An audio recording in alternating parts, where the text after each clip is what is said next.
Hello, welcome to the third episode of Someone You Love with Joseph Antonio. Today's guest is the one and only Abby Thompson, and she is an artistic force to be reckoned with.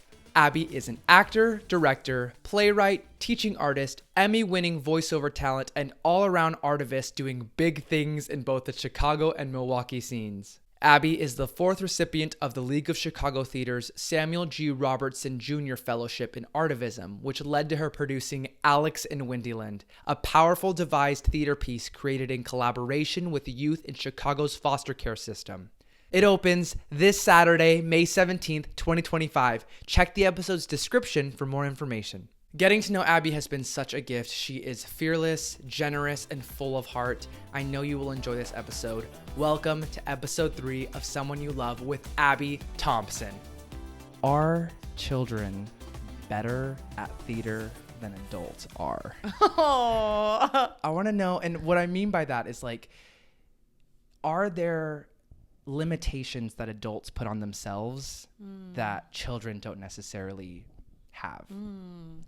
Well, I think there's like a natural instinct. Like there's a natural level of play and like freedom and not caring what people think about them that children have naturally because there's no training, there's no technique, there's no, and I grew up doing children's theater. Like I grew up doing professional theater as a kid at first stage. So and there was never a sense of like, I mean, yes, there was the competition and there was like, oh, I need to audition and things like that. But in the beginning, it was just for fun. It was just for play. I just liked to tell stories. So I think there is a level of like carefreeness that kids have. There's also different types of children's theater, right? There's like children's theater that children are in, and then TYA, like theater for young audiences. So I've done like a couple different types of children's theater, like children's theater where the kids are writing it, children's theater where the kids are directing it, or helping create the story, children's theater where they're acting. So I think there's very different avenues of children's theater. But specifically to the acting questions, which I think is what you're asking about, I don't know if I'd say better, but definitely there's a freedom and an ease with children that just happens naturally. That's a good question. I hadn't thought about that. I think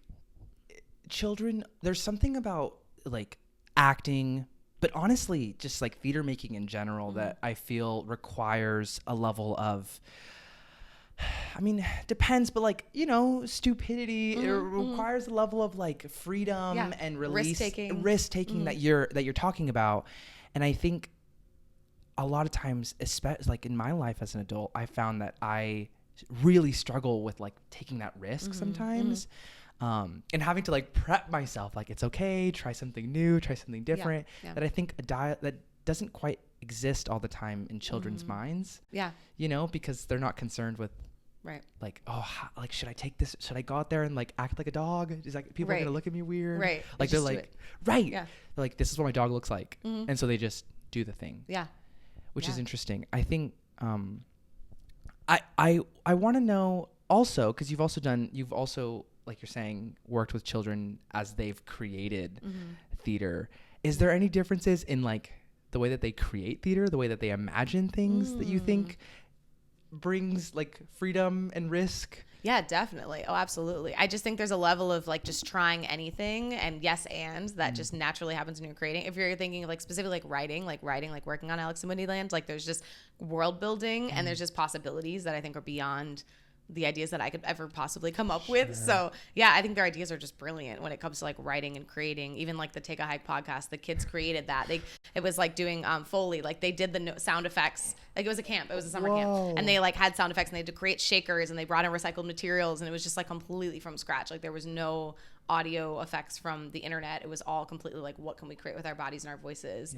So I think there's a level of discovery there that adults don't always have because we're so like in a box, especially if you're trained in the arts and you're trained with like, once you're trained at a certain level, I feel like with like certain level of material, certain level of budget, I feel like sometimes it's hard to like strip that down and go back, if that makes sense. Whereas kids, like if you tell them all you have is recycled materials and some beans and rice, figure it out. Like they're going to figure it out.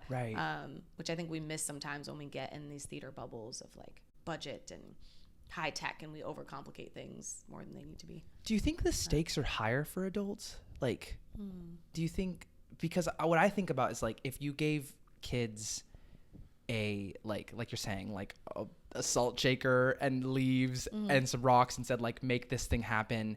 And I feel like if you gave those same 3 items to adults, I feel like adults, because they're adults and because people watching it, I feel like the stakes become higher because you have pressure that you put on yourselves. Yeah. And there's pressure that an audience puts on a theater maker of like, well, you're adults. So you should be able to make this, you know, clever, unique, exciting in a way that children, you're like, oh, they're so cute, you know, and there's part of the love. But do you think we have higher stakes? I think so. I mean, especially if you're in the field because you're getting paid for it. So it's like, this is your job. You have this training. There's all of these, like, we start thinking about like our resumes and our credentials and like, oh, well, they've gone to this school, or they've studied under this person, or they've done a show at this theater, XYZ. Whereas with kids, like you said, it doesn't matter. They don't care. Like, they did Peter Pan at their school and now they're doing Charlie and the Chocolate Factory at the library. Like, is it okay? But they're not going around for the most part anyways, thinking about how they can build their resume or career until a certain age. I will say, I think growing up, doing professional children's theater is a certain age where I became aware that my resume mattered and that the names on my resume matter. And I started to become, I wish I hadn't, but I think that's just comes with growing up in the industry. But yeah, I think adults, there's higher pressure of like credentials and the resume and who I worked with and things like that.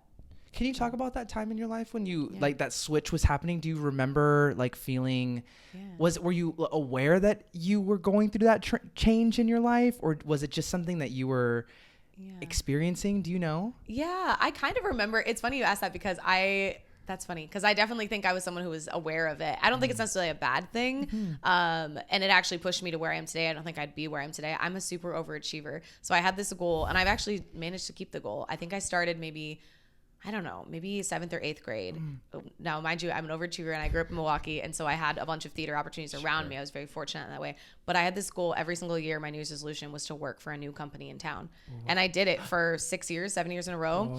And so like that alone, it was partially just expand my horizons. But a lot of that was like, I want to build my resume. I want to connect with people. So I think from like 7th or 8th grade through all the way through sophomore year of college, every single year I worked for a new company. I still kept some of the old ones in my pocket, like First Stage and things like that. But I always found a way. I was always like searching Milwaukee auditions and searching places. And then I went to Milwaukee High School of the Arts. So there were arts opportunities around me. But I remember tracking it. I have a list somewhere. I remember writing it down. Like every year I worked for a new company and I was like, wow, like I've truly worked for all the places that I ever wanted to work for in the city. So I kind of remember the switch. I remember the competition. I remember auditioning and having this like very love-hate relationship with musicals because I'm not a strong like dancer or singer. I don't think I enjoy it, but I remember the switch of like, oh, like it's competitive and I'm no longer good enough to be in this kind of thing. Or like, oh, I'm getting ensemble roles now versus like a lead when I was little and cute or whatever. So I like kind of remember that in like elementary going into middle school, I would say. But I also loved it. I also was an overachiever and also wanted to grow in my career and wanted to build my resume. And I remember wanting to do that, and I'm really grateful for that, even though now I'm like, I realize there's so much more than a resume builder. But it was really cool, and I was really proud of that going to college, that I could say I worked for all these amazing companies in town, and I could truly leave Milwaukee and say like, I've hit every place that I've ever wanted to work. I've worked with every person that I wanted to an extent.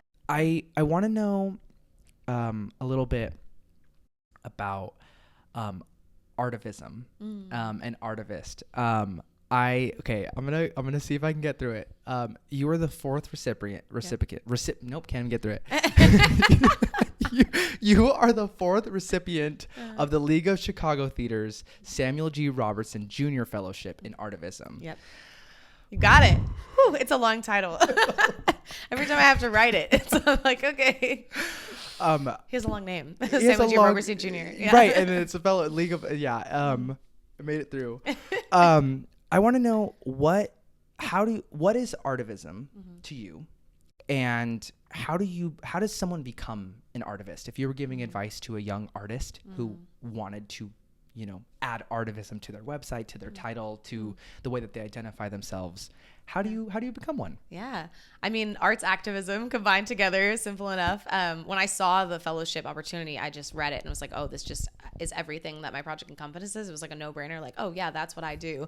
Identify as that. I think before there was a section of my website that said like arts advocacy, which is slightly different, but adjacent, I would say. Like there was I think it's no longer on my website, I changed it, but arts advocacy, like advocating for the arts and education specifically, versus arts artivism, arts and activism, which would be more, I think, just like what it sounds like, of like taking a stand, taking a cause or something that's important to you and addressing it through art. So I think it's really open-ended, honestly. I think it can be whatever someone wants it to be, but ultimately I think it's being passionate about an issue, any issue or multiple issues that you want to be an activist for, and then using your arts to activate for that cause, whatever that looks like. So I think that could be a lot of things. I think that could be community engagement project. I mean, I've looked into some of the other recipients and they've all done such different things with their projects. And that's kind of the point of it, is like, what are you passionate about? What do you want to see change? And how do you want to see that change?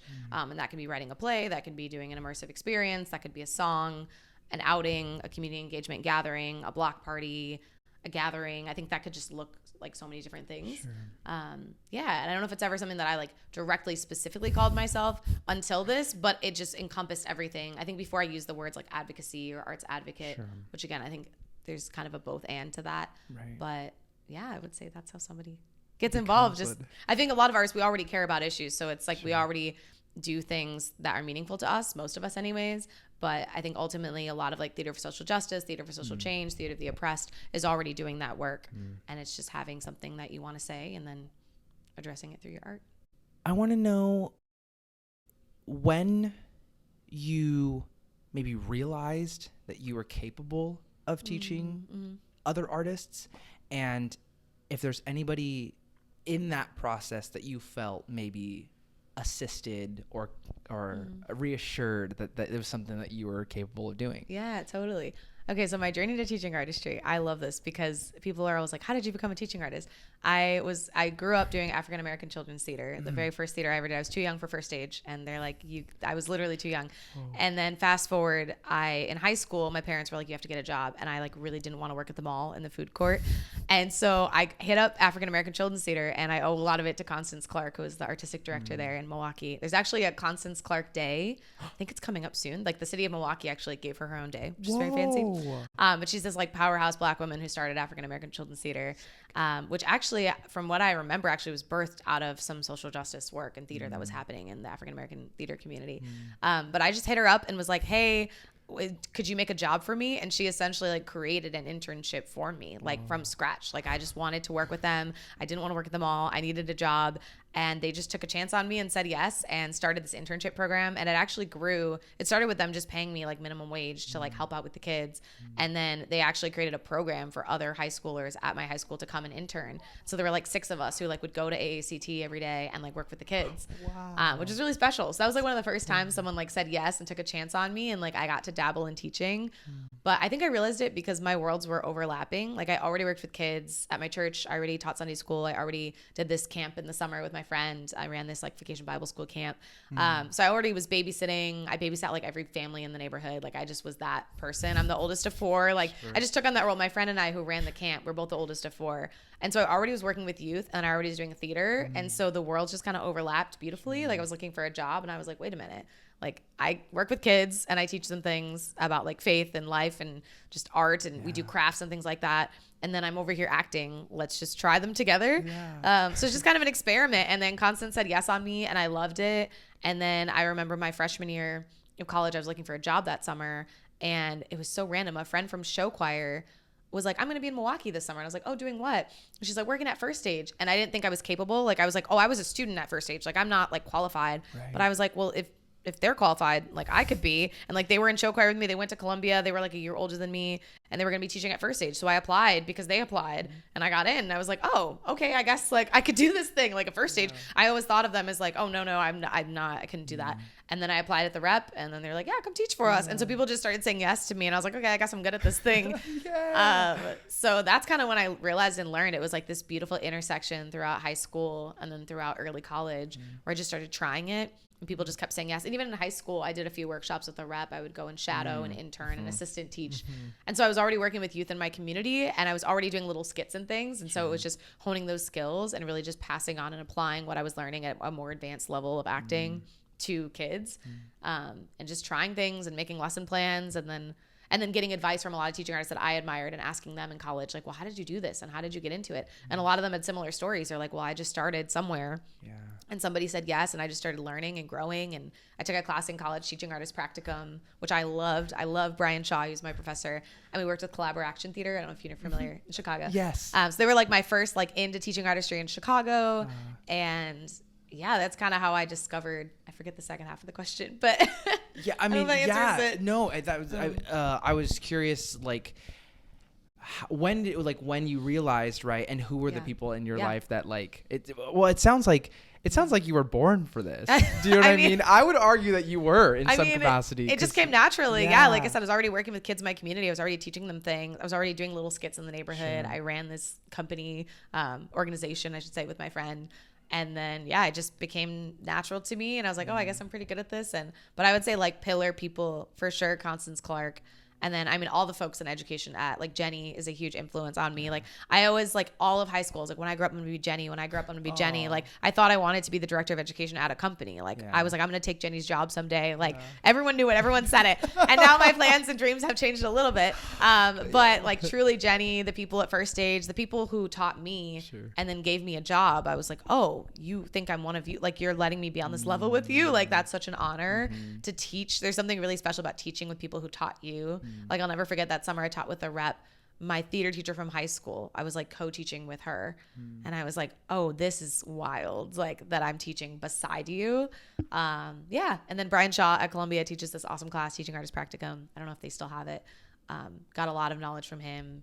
And then just people in the community like giving me advice and just asking them like, how did you get it? Like I didn't even know teaching artist was a thing. I didn't know that like being a teaching artist was a job. I just knew I was good with kids and I could act and I had experience. And then I just picked up the skills along the way and put them in my tool belt, and here we are. And that's how I met you. Yeah, exactly. That's how you're here now. Yeah, here we go. Interesting. That's very And cool. that girl who applied for First Stage that summer, and I was like, what are you doing this summer? And she's like, working at First Stage. I was like, I could do that. Yeah. I never would have applied for that job, I think, if I didn't know somebody who was doing it. Wow. I was like, oh, try that out. Take a risk. So, yeah. I love it. I'm going to tell you a little bit about Alex in Windyland, and then you stop me when I've made a terrible misturn. Alex in Windyland is about a 12-year-old who gets separated from her sister and is sort of transported onto this magical train called Alex in Windyland. Called Windyland. Windyland. Yeah. Okay, Yeah. great. Yeah. And it is the story kind of originates from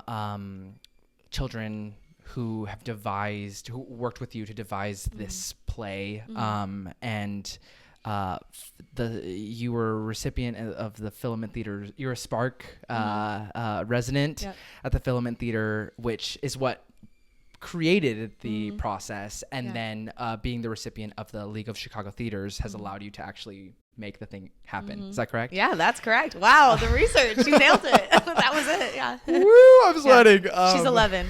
She's turning 12. She turns 12 in the play. Okay, great. Yeah. 11 turning 12. Yeah. My bad, Alex. And then the League of Chicago Theaters fellowship is essentially a black theater artist theater artist who is working in collaboration with a nonprofit organization, which you've chosen, Lydia Home. Filament, technically. Yeah. Filament. Okay. Yeah, so technically Filament, but in conjunction with Lydia Home. We're kind of one big triangle. Okay, work. Okay, great. I want to, well, now I'm like, what do I want to learn? That's all. I know everything now.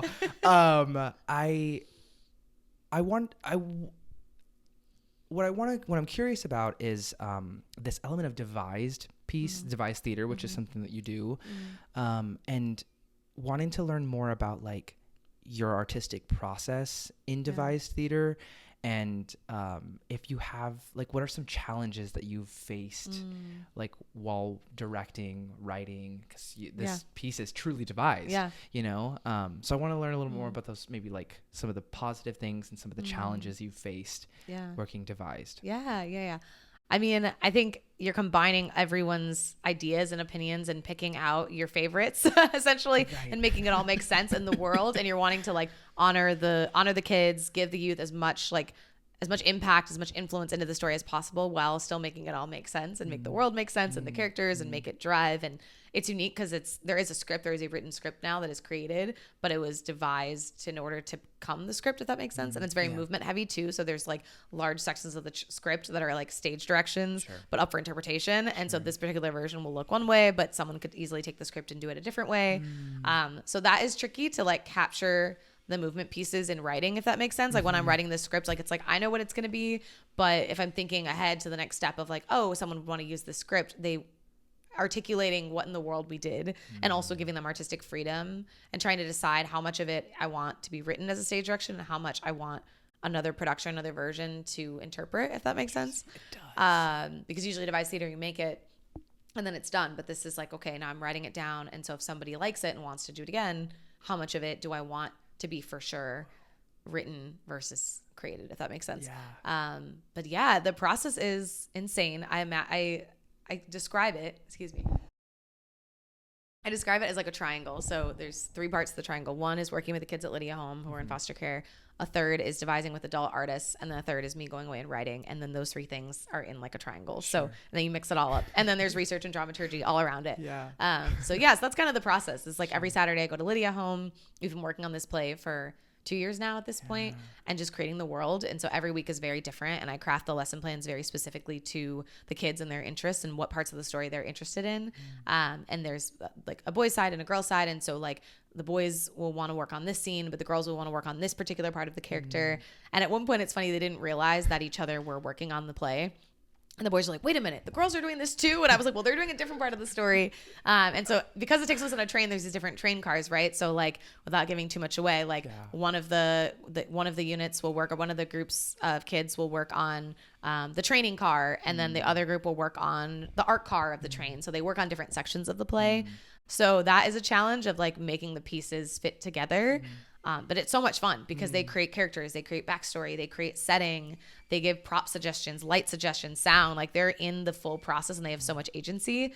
And then I get to take it to adult artists and we get to play even more and discover even more things, which is really exciting. And then the adult artists, a lot of them are teaching artists. A lot of them have experience in education. Some of them don't. So that's really fun. It's like very educational for them, I think. Like I have some actors who don't have experience with trauma-informed kids, don't have experience with youth. And so then they're trying to figure out their character and dissect it, but they don't have prior knowledge or experience. And then I have other people who are like very experienced with youth. And so they're like, oh yeah, this would make sense that a youth would say this line responding to this thing. Wow. Yeah. Wow. That is wonderful. That's a process that I think is so foreign to me, you know, but I think maybe it's not foreign. That's what theater is. Yeah. It requires voices. And I guess what's foreign about it is like children don't often have a lot of agency in theatrical processes. Right. And that's what's really cool about what you're doing on this podcast. I am hoping to highlight an artist, a Chicago artist that I admire and look up to and I'm sort of curious to learn more about. And it's also, this podcast is also an opportunity for you, as I mentioned much earlier, an opportunity for you to express your love and admiration to another person. And for those of you who don't know, I sent Abby a Google form, and you put down Jamie Grace Harper Collins. And so I'd like to learn more about Jamie Grace and maybe why you admire her.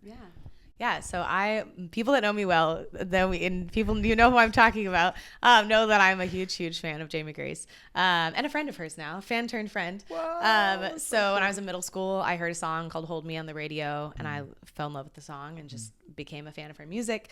And she talks a lot about she's a Black woman and she's neurodivergent and she has Tourette syndrome and ADHD, and she talks a lot about that and her faith background and being a Christian. And I just really admire those intersections and how she just is very honest and open. And so she talks about relationships and dating and just a lot of things that I could relate to as a kid growing up. And so, so I started following her music and her journey.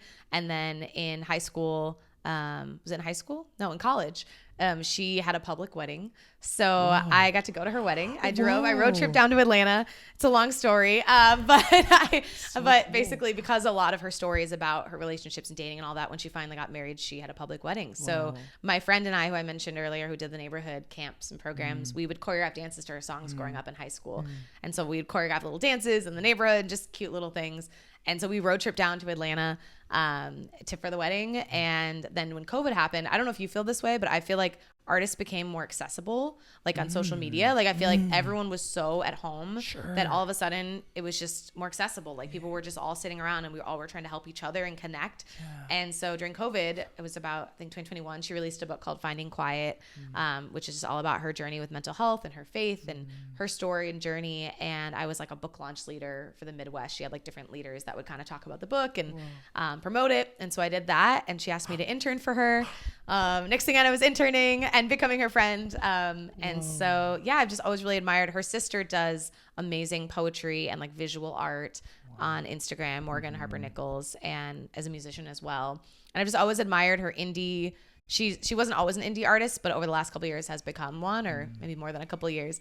And so I've just always admired her drive. I've always admired her boldness, her intersectionality, and just talking about all these. She's the reason I got purple braids when I always wanted purple hair, and I saw like her feather in the hair and purple hair. Yeah, she also is a foster care advocate. So she also has a lot of experience with that. And that's something that's passionate to me. I'm passionate about, and she's passionate about. And so I've just kind of followed her journey in life. And now she's a mom and a wife. And so I really admire how she balances all those things. That's something that like I aspire to do one day. And so I think oftentimes, especially as like women in America, it's very much like career or family and putting you in a box. And I've loved watching her grow as an artist, but continue to like maintain her family and foster children and be a wife and support her sister and be an auntie and just the intersectionality of her life and the grace, no pun intended, but the grace that she gives herself to create, and not just, she's just really real about like the grind and seasons where the grind is less because she's a mother. And I just think she's a really authentic artist and human. And as I've gotten to know her personally and interned for her and help her with projects, and she's down in Atlanta now, and it's just been a joy it's been a fun journey to be like a 13-year-old who like went to her concerts as a kid, and she's going back on tour this summer. So I'm going to go see her on tour after it's been a very long time. That's right. So I remember. She's not coming to Chicago, but my best friend's in Boston, so I'm going to go see her in Boston. But she's just someone I've really admired her journey and her process. She also produces her own music. I just think there's so much behind the scenes that she does. And I love how she lets in people who follow her into that journey and that process. Even though I'm not a musician or a producer of any means, the just multiple layers that she covers, and specifically her advocacy for kids in foster care is something that like I deeply resonate with and deeply admire, and just desire to be like her when I grow up. Wow. So. Abby, I am so thankful you've decided to join me today. It means so much, more than you know. And before we go, I have a gift for you. A gift? I do. I'm going to grab it right now. So on the podcast, there's 3 things I want to get. And it is my love and admiration to an artist's love and admiration to someone else, and then a community's love and admiration to an artist. So I have asked one of your loved ones to write a letter on why they love and admire you. Oh my goodness. And I have a letter. Not me gonna cry at your on your podcast. From Lonnae Hickman. Oh my goodness. And I'm gonna read it to you. Hi Abby, it's Lonnae. There are a lot of reasons why I love and admire you, but a big one is your intense passion and desire to always inspire yourself and others. In deeper words, your fire and passion always encourages me to continue on, even when I don't know if I have the strength to. We've known each other for a long time, and I'm always amazed at your persistence to drive yourself to create dreams and complete your goals. You never give up, and you never back down from what you want to do, even when discouraged. Honestly, it spreads, and it inspires me and others around me to do the same thing. You have a light and a love for the world. The way you show up for yourself and others is truly admirable and a big reason why I love you. Lonnae. Oh, how did you find her? Can I tell you a fun fact? Yes. So this morning she picked up props for my house like 30 minutes before this, and she's like, "Have fun." I was like, "Yeah, you know that podcast I told you I was supposed to do on Friday, I'm doing today." And she's like, "Yeah, like maybe there'll be like a surprise or something like that." And I was like, "Yeah." I mean, like I was like, "Yeah, like Joseph's chill, so like I'm sure it's gonna be like a chill time." But like that's so funny. I have one of these for you. Oh my goodness. That you can take with you. How did you find her? I found her. I found her through you. I did a little bit of research. Looked into you as I was looking into everything else, and you really did a deep dive. Be careful if you come on this podcast. I did. Like, I should wow. warn my people, huh? Wow, you really did your research. This Don't is hide incredible. anything from me. Abby, it's been a dream. Oh. Thank you so much. Thank you so much for listening to Someone You Love. If you enjoyed the episode, please consider leaving a review, sharing it with a friend, or following the show for more conversations like this. Until next time, take care, and don't forget to tell someone you love them.